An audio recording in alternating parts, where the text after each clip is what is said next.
મારા ખુદ બનાવી માતા અલ્લાહ શાદાબી એવા મકવાણા એક વાત લકી હે બજારમાં વાઘ બકરી ચા મળે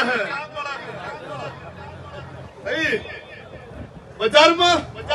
વાઘ બકરી કેસર ચા મળે હે એનો મતલબ એવો હે કે કોઈ બંધણી હોય જો ઉધી ચા ન પીધી હોય તો બકરી જેવો થઈને હોય અને ચા પીવે એટલે વાઘ જેવો થઈ જાય